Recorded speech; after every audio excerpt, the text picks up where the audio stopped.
Welcome to GS online education. So నేను మీ doctor Ramulu Sudhavani, senior economy faculty. So మనకు ఎకనామిక్స్లో ఫస్ట్ లెసన్ అయినటువంటి ఇంట్రడక్షన్ పార్ట్ తెలుసుకుందాం.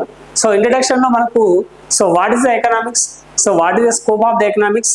So economics divided by the two types, that is the one is the microeconomics, second is the macroeconomics.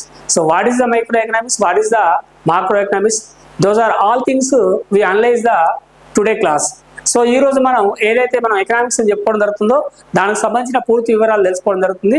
వాస్తవానికి మనం సాధారణంగా అర్థశాస్త్రము లేదా ఎకనామిక్స్ అనేది మనం మాట్లాడుకుంటే పూర్వకాలంలో మనకు అర్థశాస్త్రం అనేది కొంతమేర ఏ అర్థశాస్త్రం అనేవాళ్ళంటే రాజకీయ అర్థశాస్త్రంగా చదివేవారు. సో ఇట్స్ మీన్ పొలిటికల్ ఎకానమీగా దీన్ని చదివేవారు.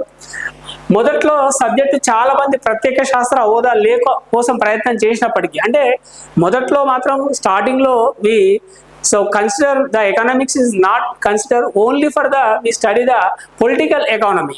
తర్వాత కాలంలో చాలా మంది ఆర్థికవేత్తలు ఏం చేశారంటే రాజకీయ అర్థశాస్త్రం కాదు, ప్రత్యేకమైన అర్థశాస్త్రం కావాలని చెప్పేసి కోరుకోవడం జరిగింది. ఒక ప్రత్యేకమైన శాస్త్రం, స్పెషల్ సబ్జెక్టు, సోషల్ సైన్స్ లో స్పెషల్ సబ్జెక్ట్ గా దీన్ని తీసుకురావడం జరిగింది. సో చాలా ప్రయత్నం చేసినప్పటికీ ప్రముఖంగా మనకి ఎవరంటే ఈ అడమ్ స్మిత్ అనే స్కాట్లాండ్ ఆర్థికవేత్త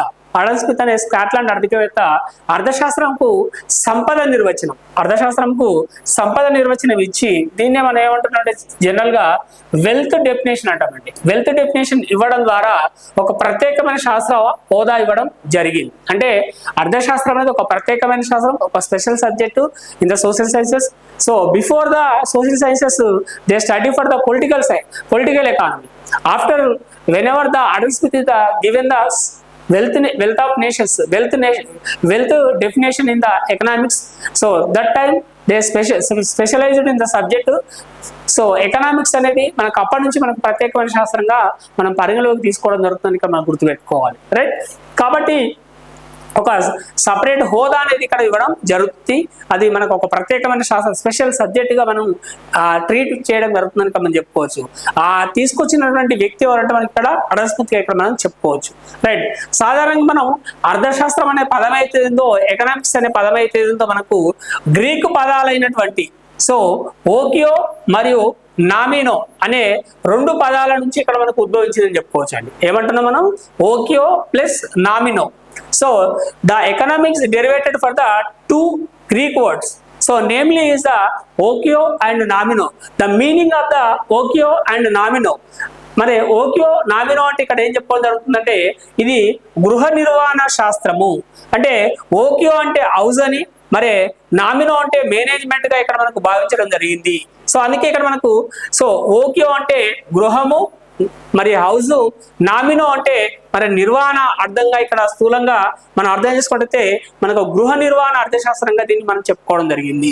అంటే whenever the derivated in the economics word, economics word derivated for the two Greek words, namely in the okios and nomino.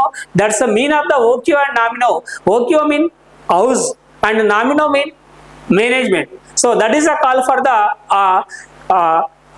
గృహ నిర్వహణ, హౌస్ మేనేజ్మెంట్.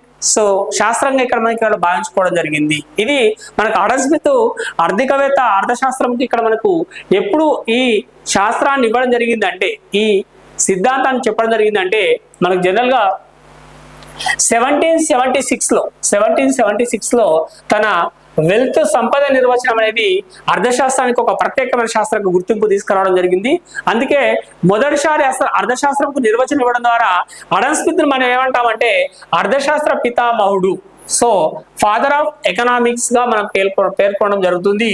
మనం గుర్తుపెట్టుకోవాలి. సో ఏమంటున్నాం మనం? ఫాదర్ ఆఫ్ ఎకనామిక్స్ ఎవరు అంటే father of economics Adam Smith గా మనం గుర్తుపెట్టుకోవాలి. ఎందుకోసం అంటే they given the separate definition for the economics subject. So wealth definition given to the economics, that's why we call for the father of economics is the Adam Smith. అంటే సామాజిక శాస్త్రాల్లో, సామాన్య శాస్త్రాల్లో ఒక ప్రత్యేకమైన శాస్త్రంగా గుర్తింపు తీసుకొచ్చినటువంటి వ్యక్తి ఎవరంటే అడమ్ స్మిత్. అందుకోసం అడమ్ స్మిత్ ఇక్కడ ఈ అర్థశాస్త్రం ఒక ప్రత్యేకమైన శాస్త్రంగా గుర్తింపు తీసుకొచ్చింది కాబట్టి ఒక స్పెషల్ సబ్జెక్ట్ గా సో మనకు రికగ్నైజ్ చేసింది కాబట్టి వరల్డ్ వైడ్ గా. అందుకే we call for the father of economics is the Adam Smith. మనం ఏమని పిలుస్తామంటే ఫాదర్ ఆఫ్ ఎకనామిక్స్, అర్థశాస్త్ర పితామహుడు అడమ్ స్మిత్ గా పిలవడం జరుగుతుంది. అంటే అర్థశాస్త్రానికి ఆ ప్రత్యేక హోదా తీసుకొచ్చింది కావచ్చని ఇక్కడ మనం గుర్తుపెట్టుకోవాలి. రైట్, నెక్స్ట్ మనం గమనించినట్టయితే సో అర్థశాస్త్రంకి ఇచ్చినటువంటి కొన్ని నిర్వచనాలు మనం గమనిస్తే సో మనకు మొట్టమొదటిగా నిర్వచనం చూసినట్టయితే సంపద నిర్వచనం.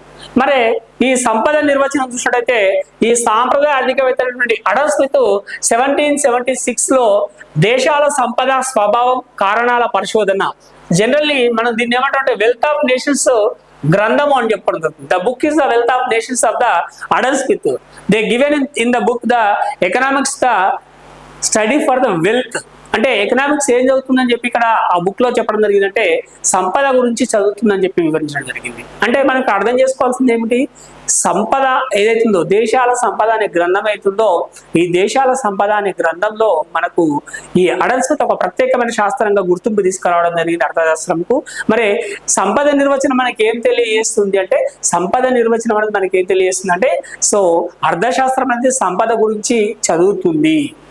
The study for the wealth nations wealth అంటే దేశాల యొక్క సంపద గురించి చదివే శాస్త్రమే అర్థశాస్త్రం అని చెప్పేసి ఇక్కడ చెప్తుందని చెప్పేసి ఇక్కడ మనం చెప్పుకోవచ్చు.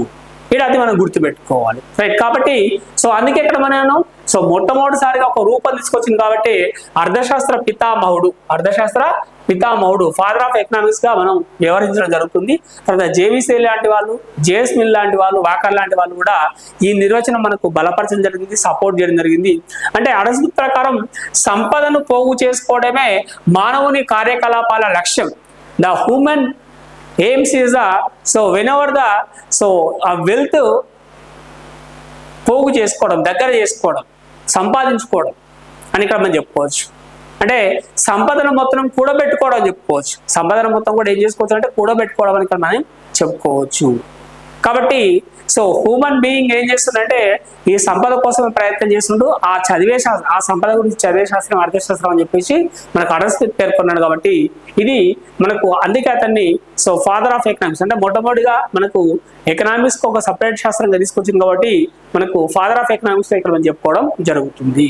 రైట్, నెక్స్ట్ మనం చూసినట్టయితే శ్రేయస్సు నిర్వచనం. సో శ్రేయస్సు నిర్వచనం ఎందుకు ఇవ్వడం జరిగింది అంటే సాధారణంగా శ్రేయస్సు నిర్వచనం ఎందుకు ఇవ్వడం జరిగింది అంటే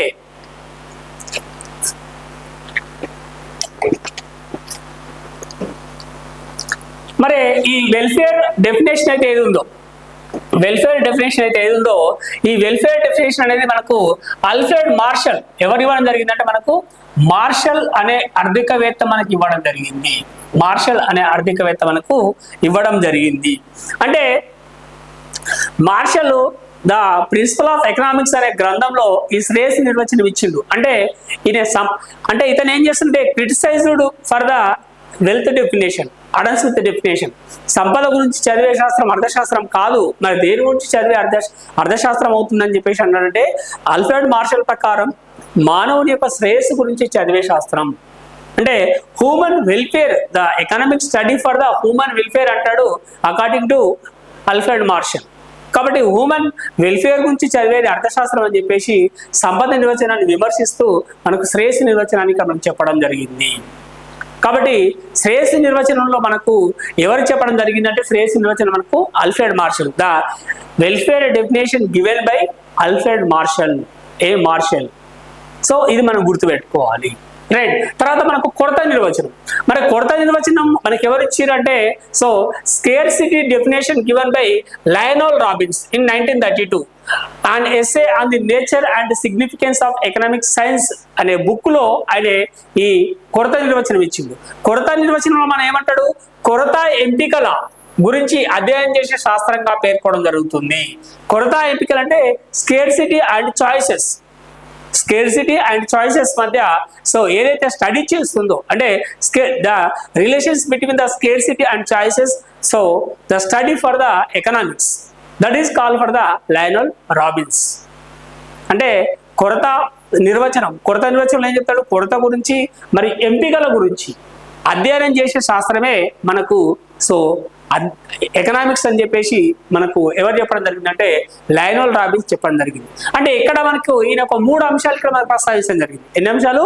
3 అంశాలు ప్రస్తావించడం జరిగింది. అవి ఏమిటంటే అపరిమితమైనటువంటి కోరికలు అంటాడు, అన్లిమిటెడ్ వాంట్స్. అన్లిమిటెడ్ వాంట్స్ ఉంటాయి. అంటే ఈ అన్లిమిటెడ్ వాంట్స్ అయితే ఉన్నాయో, ఈ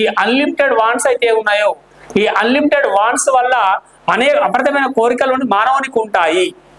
మరి పరిమితమైన వనరులు ఉంటాయి, లిమిటెడ్ రిసోర్స్ అంటాడు. మళ్ళీ ఆ రిసోర్సెస్కి ఏముంటాయంటే ఇక్కడ మనకు సో ఆల్టర్నేటివ్ యూజెస్ అంటాడు. ఇక్కడ ఆల్టర్నేటివ్ యూజెస్ అంటే ప్రత్యామ్నాయ ప్రయోజనాలు ఉంటాయి. ఇలా ఉన్నప్పుడు అర్థశాస్త్రం ఏం చేస్తుందంటే ఏ కోరికను తీర్చుకోవాలని తెలిపేదే అర్థశాస్త్రము. మానవుని యొక్క which want they satisfy, that is the study for the economics according to Lionel Robbins. అంటే మనకు అర్థశాస్త్రం అనేది ఏం చదువుతుంది అంటే మానవునికి అనేకమైన కోరికలు ఉన్నప్పుడు, సో పరిమితమైనటువంటి వనరులు ఉన్నప్పుడు, ఆ పరిమితమైనటువంటి వనరులకు మరి ఏం చెప్పడం జరుగుతుంది, మనకు ప్రత్యామ్నాయ ప్రయోజనాలు ఉన్నప్పుడు దేనికోసం ఆ కోరిక కోసం ఏ వనరైతే ఉపయోగించుకోవాలని తెలిపేదే అర్థశాస్త్రము. ఉత్పత్తి చేసి ఉపయోగించుకోవాలని తెలిపేదే అర్థశాస్త్రం అని చెప్పేసి మనకు లయనల్ రాబిన్స్ తన కొరత నిర్వచనంలో చెప్పడం జరిగింది. తర్వాత మనం గమనిస్తే కొంతమేర మనకు వృద్ధి నిర్వచనం. మరి వృద్ధి నిర్వచనం ఏం ఇస్తారంటే Paul Samuelson growth definition given by Paul Samuelson. అంటే వృద్ధికి సంబంధించిన శాస్త్రమే అర్థశాస్త్రం అని చెప్పేసి పాల్ షాముల్సన్ చెప్తాడు ఇక్కడ. So what is the growth in the world wide in the economy? The economic study for the growth levels according to Paul Samuelson. కాబట్టి పాల్ షాముల్సన్ ప్రకారంగా అర్థశాస్త్రం ఏం చదువుతుంది అంటే వృద్ధి గురించి చదివే శాస్త్రమే అర్థశాస్త్రం అని చెప్పేసి ఇక్కడ మనకు వివరించడం జరిగింది. Those are all things is the introduction of economics. Just మీకు ఇంట్రడక్షన్ అండి. So Adam Smith what is the definition given? Wealth. Marshall what is the definition given? Welfare. And Lionel Robbins, what is the definition given? So scarcity. And growth definition given by Paul Samuelson. The economic study for the growth levels according to Paul Samuelson. The next one is the Jacob Wiener definition. అంటే Jacob వైనర్ ఏమంటే అర్థశాస్త్రంపై ఆర్థికవేత్తలకు ఏకాభిప్రాయం లేదు, ఎందుకంటే అర్థశాస్త్ర పరిధి విస్తృతంగా ఉంది. కాబట్టి ఈయన ఏమంటారంటే ఏదో ఒక నిర్వచనం చెప్పడం సాధ్యం కాదు.